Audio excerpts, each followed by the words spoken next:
There once was a man named Teddy. He was a middle-aged, balding, overweight, lonely man. He never had siblings, and both his parents were dead, which consequently left him with an estate and lots of money. This meant that he didn't need to work, and the big house with a huge backyard made him go crazy with solitude. His parents raised him to be a well-mannered Catholic, something he wasn't very orthodox about until after they died. It gave him no comfort in thinking they were in heaven, or that God was looking after their souls. He had issues with religion, you see. With God in particular. He was taught that God was all-powerful and loving and that he watched over everyone. But Teddy, being stubborn, didn't buy into the benevolence, omnipotence and omniscience of God. He found problems. If God was so powerful, why didn't he fix the evil in the world? If he was loving, why did bad things happen? And if he knew what everyone was going to do, what was the point in watching over them? His father had little chats with Teddy when he was a boy, telling him that his mother was one of the beautiful ones, and that she was lucky God made her that way. That always stuck with Teddy. The beautiful ones. Why didn't God make him into a beautiful one? This supposedly all-loving God didn't seem to love Teddy too much. When growing up, Teddy found people in school and college that he found beautiful and wanted to become friends with them. But they always found him weird and creepy for trying to talk to them and hang out with them all the time. He eventually gave up on trying to be around them and just watched from a short distance, eavesdropping on their interesting conversations. He found every word they said to be striking, a kind of beauty that came naturally to some. Being an older man now, Teddy went to a cafe a few times a week, just for something to do. He was a big reader and always took a Stephen King book with him to read while he drank his coffee. Not that he did much reading. He would peer at people over the top of his book. Only people he found beautiful. He pretended to be texting sometimes and took snapshots of the people he adored from first sight. He printed them out and tacked them up on the walls in a spare room in his house, each with a number written underneath them. When he felt alone, which was most of the time, he would go and stare at their faces just to consume himself in their array of beauty. Soon, this wasn't enough for Teddy. He craved to be near these people, to watch them intently, to see how they live, observe a way to become one of them. He started following a few favourites of his from the cafe. They were regulars coming in on their lunch breaks to grab a coffee, chatting away on their phones or to other buttes. He followed them to their offices, sometimes home.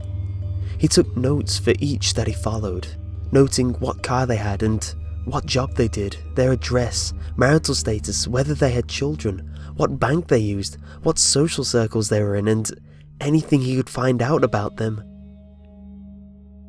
He followed one of his targets one night. He had a plan. She was walking home in the dark, taking a shortcut down an alley.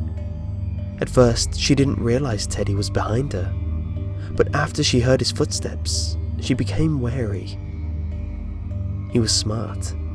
He got out his phone and pretended to call his wife. "Hey honey. Yeah, I'm just making my way home now. Won't be too long. Okay, love you too." She seemed to be at ease at the knowledge that he was a family man, as if it made him less of a threat. He fastened his pace, coming up behind her in the darkness, grabbing her and wrapping a chloroform-soaked hanky around her lips and nostrils.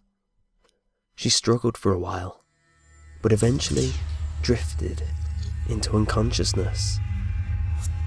He had parked his car at the end of the alley, and he carried her dead-weight body in the darkness and carefully placed her onto his back seat. He stared at her face for a minute, absorbing her beauty, basking in a victory of catching her so easily.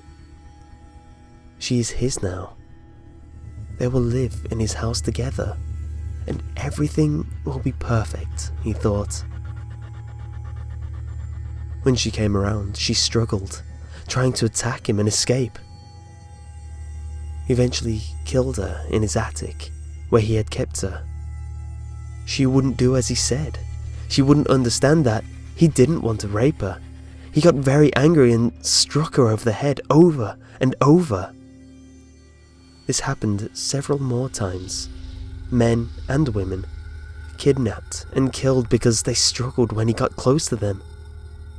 He buried them in his backyard, each grave marked with the number of their photograph, which now had crosses through them, and each mutilated body, was buried with the notes he took of them while stalking them.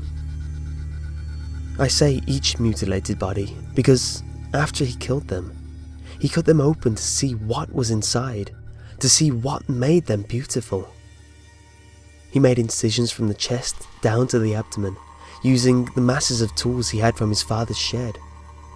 He cracked open the rib cages and skulls, pulled out most of the organs for closer inspection, ripped out the spinal cords, removed their eyes from the sockets and left them mutilated in a shallow grave with only a stick with their individual number marking the graves.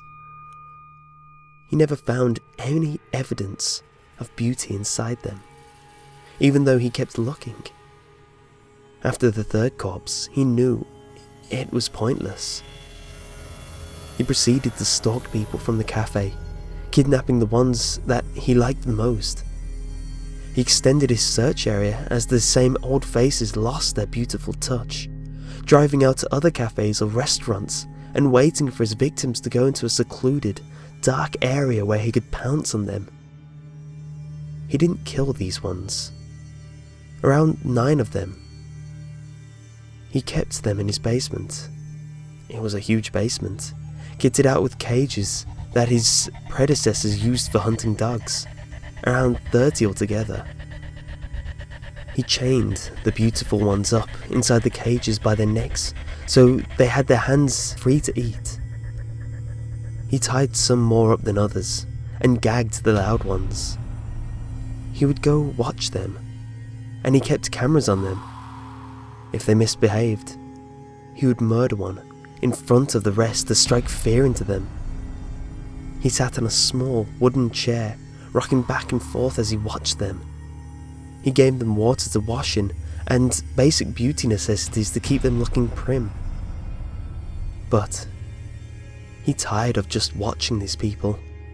They weren't in their social environment to interact properly. They lost their touch after a while. He thought of killing them all, but was too lazy to dig all them graves in one go. He came up with several ideas as to what to do with them next, but there was one that made a huge, spine-chilling grin grow on his face. He was going to make a whole new wardrobe.